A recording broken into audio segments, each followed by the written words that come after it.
आज शनिवार का दिन है, जिस दिन अपन इस दरिद्रता से मिलने के लिए पीपल के पेड़ के नीचे आए हैं। हिंदू धर्म में ये दिन पीपल के वृक्ष के लिए पूजनीय होगा। जो भी शनिवार के दिन पीपल के वृक्ष की पूजन करेगा, दूध चढ़ाएगा या मिष्ठान का भोग लगाएगा, लक्ष्मी और नारायण उसके घर में प्रवेश कर जाएगा। लक्ष्मी और नारायण उसके घर में प्रवेश करेगा। पुराण की कथा कह रही है कि दुनिया के सारे तीर्थ नहीं जा सकते, पृथ्वी की सारी नदियों में स्नान नहीं कर सकते, पवित्र नदियों में आप स्नान नहीं कर सकते, या किसी भी तीर्थ में जाकर एक रात्रि भी विश्राम नहीं कर सकते, या हमने जिंदगी में कोई दान करा ना करा, कोई पुण्य करा ना करा, कोई सत्कर्म करा ना करा, कोई शास्त्र पढ़ा ना पढ़ा, कोई शास्त्र सुना ना सुना, उसके बाद भी शिव महापुराण की कथा कहती है कि एक दिन में अगर मात्र एक बार भी आप शंकर के शिवालय में प्रवेश कर गए या मंदिर में प्रवेश कर गए तो सारे तीर्थ, सारी नदियां, सारे सरोवर, सारी बावड़ी, सारे तालाब, सारे कुंड के स्नान का पुण्य, दान का पुण्य प्राप्त हो जाता है, केवल शिव तत्व को प्राप्त कर लेने। शिव महापुराण की कथा कह रही है कि घर में जो दिया होता है वो दीपक भी कोई साधारण नहीं होता, उस दीपक की भी महत्वता है, उस दीपक का भी वर्णन है। महाराज एक बात और बहुत अच्छे से सुनिएगा, शायद आपकी जिंदगी को सवार हो, शायद आपके जीवन को सवार हो। मेरी जीजियों, मेरे जीजाओं, मेरी बेटियों, बेटाओं, कभी मौका लगे शंकर भगवान के शिवलिंग के पास में आप बैठे हैं। यहां तक शास्त्र कहता है कि घर में अगर किसी को बहुत तेज बुखार आ गया है, बहुत तेज बुखार, और बच्चा उस बुखार में तप रहा है, बहुत तप रहा है, मारा, तुम जिस दिए में भगवान की आरती उतारते हो, जिस दिए से तुम भगवान की पूजन करते हो, कभी मौका लगे और आप पूजन करने के लिए गए,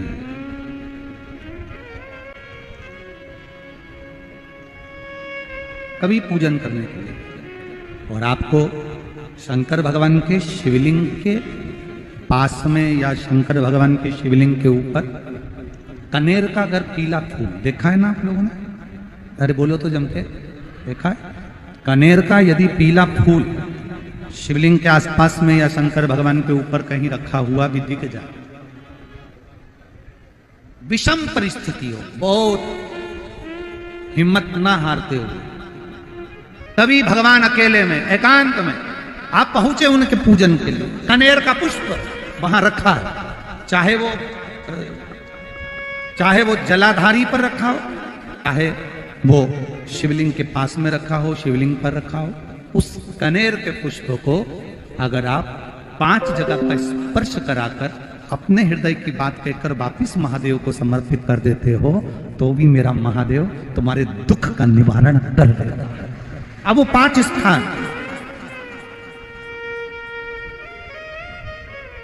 वो 5 स्थान, पहला गणेश जी, गणेश जी का जो स्थान होता है वह जगह, दूसरा षडानंद कार्तिक,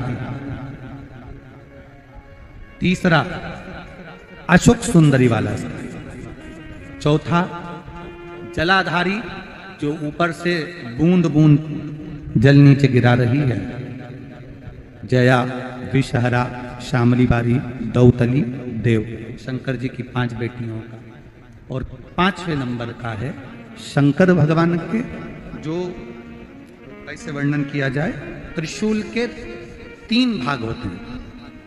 करें दर्शन आप लोगों ने, ये से सामने त्रिशूल लगा है, इस त्रिशूल के ऊपर देखेंगे तो 3 भाग दिख रहे हैं, नजर आ रहे हैं सबको? त्रिशूल का जो 3 भाग होता है, उस 3 भाग का जहां ज्वाइंट होता है, जहां मिलता है, एक जगह पर देखो तीनों भाग एक जगह पर मिले हुए, 3 भाग का जहां मिलन होता है, पंचम स्थान, ये 5वां स्थान, यहां पर स्पर्श कराकर शिवलिंग पर अपनी कामना कर कर श्री शिवाय नमस्तुभ्यम कहकर बाबा से अपने मन की बात कहकर जो समर्पित कर देता है, हम 3 महीना भी नहीं कहेंगे, हम तो कहेंगे अगर ज्यादा दुख है 3 दिन इंतजार करना, मेरा बाबा उस दुख को मिटाएगा। 3 महीना बहुत दूर, पर करना है दिल से। और कई तरह के दीपक होते हैं, दीपक का भी विधान वर्णन किया गया, उस दिए का भी वर्णन किया गया। यहां तक शास्त्र कहता है कि घर में अगर किसी को बहुत तेज बुखार आ गया है, बहुत तेज बुखार, और बच्चा उस बुखार में तप रहा है, बहुत तप रहा है, मारा, तुम जिस दिए में भगवान की आरती उतारते हो, जिस दिए से तुम भगवान की पूजन करते हो, उस दिए की बत्ती को नीचे डाल दीजिए और उस दिए को पानी की बाल्टी में धो दीजिए। कौन सी बाल्टी में? जिस बाल्टी के पानी से आप बच्चे को स्नान करा सको। मारा, केवल भगवान पर से ले जाकर, पास में से ले जाकर उस बाल्टी में थोड़ी देर डाल दो और उस बाल्टी के पानी से उस बच्चे को स्नान करा दीजिए। 15 से 20 मिनट, आधा घंटा लगेगा बच्चे का। बड़ी बेचैन दिख रही हो तुम, क्या बात है? पार्वती जी कहती है, देवव्रत, कश्मीर प्रदेश का एक भक्त देवव्रत बेलपत्री के वृक्ष के नीचे बैठकर आपका मंत्र जाप कर रहा। मैं आपको जगाना नहीं चाहती थी, पर बेलपत्री के वृक्ष के नीचे लक्ष्मी झाड़ू लगाती है, सरस्वती वीणा बजाती है, इंद्राणी उस बेलपत्री के वृक्ष के नीचे जल का सिंचन करती है, 33 कोटि देवी देवता उस बेलपत्री के वृक्ष की जड़ में विराजमान होते हैं। इसलिए देवव्रत एक बार पंचाक्षर मंत्र बोलता है तो वो 33 करोड़ बार गिना जाता है, ऐसा बेलपत्री का वृक्ष होता है। बेलपत्री के वृक्ष के नीचे एक बार अगर भगवान का नाम लिया जाता है तो वो 33 करोड़ बार, 33 कोटि बार गिना जाता है। एक मंत्र केवल नमः शिवाय, ओम नमः शिवाय, नमः शिवाय, ओम नमः शिवाय, 33 कोटि बार गिना है, 33 कोटि। कितना सुंदर लिखा है। फिर वही वाली बात आ गई जो पहले कथा में कहा, अपने लिए अच्छा वाला घी छाट के लाना, अच्छी कंपनी का लाना, और जब यज्ञ करने बैठे, पूजन करने बैठे, हवन करने बैठे, भगवान का कोई पाठ पूजन करवाई, पूजा वाले दुकान पे बोलना कि पूजा का घी चाहिए। तो वो पूजा का सामान बेचने वाला भी चतुर था, उसने पूजा का ही घी दिया। तो इन्होंने पूछा, भैया ये घी कितने का? तो क्या 80 रुपए का? तो 80 रुपए का आधा किलो? तो क्या पूजा का है? भारत की भूमि पर, इस मृत्यु लोक में, पूरे विश्व में ऐसे कई घर हैं जिनके घर में गुजारा करने के भी आफत है। पहनने के कपड़े नहीं, किसी के यहां पर भोजन नहीं, किसी के यहां जमीन नहीं, किसी के यहां दुकान नहीं, कोई पूरी जिंदगी किराए के मकान में निकाल देता है। नहीं, मेरा एक निवेदन है, इस कथा को जितने छत्रपति संभाजी नगर के श्रोता भाई बहन श्रवण कर रहे हैं उनसे निवेदन करूंगा, आप हाथ का ठेला लगा रहे हो, सब्जी का ठेला लगा रहे हो, फल का ठेला लगा रहे हो, धक्के की जिंदगी जी रहे हो, दरवाजे पर बैठे हो, कहीं ना कहीं तुम दास्य भाव की जिंदगी जी रहे हो, तकलीफ में जिंदगी जी रहे हो, बहुत दुख की जिंदगी जी रहे हो, बहुत कष्ट की जिंदगी जी रहे हो, उनसे केवल निवेदन करूंगा, 3 महीने 2 जगह पर जल चढ़ाना प्रारंभ कर दीजिए, केवल 3 महीने। एक शंकर भगवान के शिवलिंग पर, दूसरा बेलपत्री के पेड़ के नीचे, 2 जगह पर जल चढ़ाना 3 महीने लगातार चालू कर दो, बाबा तुम्हारा हाथ पकड़कर तुम्हें उन्नति की सीढ़ी पर चढ़ा देगा।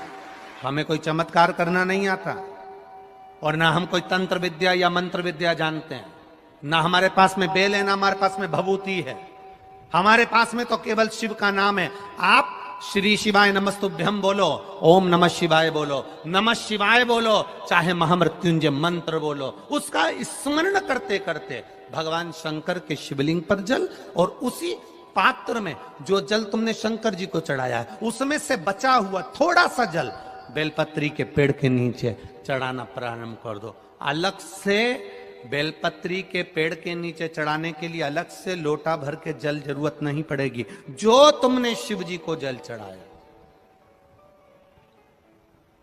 जो तुमने देवाधिदेव महादेव को जल चढ़ाया, बस उसी पात्र का जल शंकर जी को चढ़ाओ, उसमें से बचा हुआ थोड़ा सा जल बेलपत्री के वृक्ष के नीचे चढ़ाना प्रारंभ करना। कौन सा बेलपत्री का वृक्ष? जिसकी छाया आपके ऊपर आ रही हो। शिव महापुराण बड़ी सुंदर बात कहता है, ध्यान दीजिएगा। जिस बेलपत्री का पौधा तुम्हारे सिर का, और ये दोनों हाथ ऊपर कर लो, अपन खड़े हुए और खड़े होकर दोनों हाथ ऊपर करे, इतना बड़ा बेलपत्री का पौधा है, उस बेलपत्री के पौधे की पत्ती को कभी तोड़कर शंकर जी को नहीं चढ़ाना चाहिए। ध्यान रखना, कितना बड़ा पौधा।